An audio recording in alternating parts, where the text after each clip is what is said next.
আমার জন্মদিন তো চলে গেল, তবে মায়ের দেওয়া উপহারটা কিন্তু থেকেই গেল। বিয়ের পর থেকে যতবারই আমার জন্মদিন এসেছে, আমার আম্মু আমার সংসারের কোনো না কোনো একটা জিনিস দিয়েছে, যেটা আমার সংসারের জন্য অনেক প্রয়োজনীয় বা যেটা আমি ব্যবহার করতে পারবো, এমন জিনিসই আম্মু প্রতিবার দিয়েছে। আপনাদের সাথে প্রায় 1 মাসের মতো কোনো ভিডিও শেয়ার করেছিলাম না, যার কারণে কিছু কিছু ভিডিও ফোনে থেকেই গেছে। যদিও প্রতিবার আমার জন্মদিনটা তেমন ভাবে করা হয় না, ছোট্টখাটো ভাবে বাসায় পরিবারকে নিয়ে জন্মদিনের দিনটা পার করি। জন্মদিন করি বা না করি, প্রতিবার আমার আম্মু আপু আমাকে কোনো না কোনো কিছু দিয়েই থাকে। আর আমি যেহেতু বাড়ির ছোট মেয়ে আর এই বাড়ির ছোট বউ, আমার আম্মু এই বাড়ির ননস্টিকের পাতিলটা আমাকে কিনে দিয়েছে। আমার শাশুড়ি মায়ের অনেক বড় বড় পাতিল, যেগুলো আমার রান্না করা হয়ই না, কারণ আমরা যেহেতু অল্প মানুষ, অত বড় বড় পাতিলে কিভাবে রান্না করব, যার জন্য ওগুলো তোলাই থাকে। এক সময় আমার শাশুড়ি মা সে পাতিল ভরে ভরে রান্না করেছে। তার যখন বড় একটা সংসার ছিল, সবকিছু কিন্তু আমার শ্বশুরই কিনে দিয়েছে।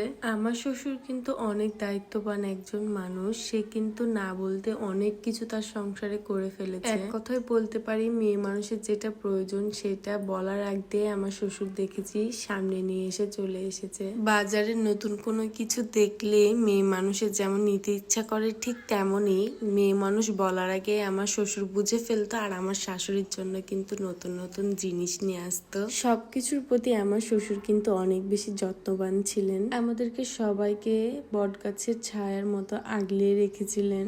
তার কথা হয়তো কোনোদিনই ভুলতে পারবো না। আমাদের জীবনে তার ভূমিকা অনেক অনেক বেশি।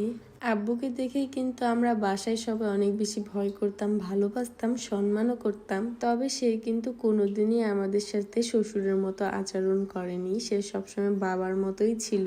সে আমাদেরকে ছেড়ে চলে গেছে, তবে তার ভালোবাসার মানুষটাকে আমাদের কাছে রেখে গেছে। আমাদের শাশুড়ি, যে আমাদের শুধু শাশুড়ি না, আমাদের বন্ধু। সারাদিন আমরা এত বেশি গল্প করি, এত বেশি মজা করি, কেউ কখনো বলতেই পারবে না যে আমরা শাশুড়ি ছেলের বউ। যারা বা যে জানে না, তারা ভাবে আমরা হয়তো মা আর মেয়ে এরকমই ভাবে। শাশুড়ির সাথে আমরা কি দুষ্টামি করব, শাশুড়ি আমাদের সাথে সারাদিন দুষ্টামি করে। শ্বশুর চলে গেছে, একরকম ভাবে পরিবারটাকে মানিয়ে নিয়ে রেখেছি, তবে জানি না শাশুড়ি যাবার পর কিভাবে এই পরিবারটা আমাদের থাকবে।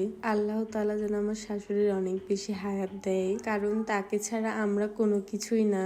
সে আছে বলেই আমাদের পরিবারটা এত সুন্দর হাসি খুশি ভাবে আমরা সবাই মিলেমিশে থাকতে পারি। আলহামদুলিল্লাহ। ভালো থাকার জন্য ভালো মানুষের প্রয়োজন হয়, সঙ্গের প্রয়োজন হয়, তবে আলহামদুলিল্লাহ আমরা পেয়েছি। শাশুড়ির সাথে যে আমরা এত বেশি ফ্রি আর এত বেশি ফ্রেন্ডলি, যা বলার বাইরে।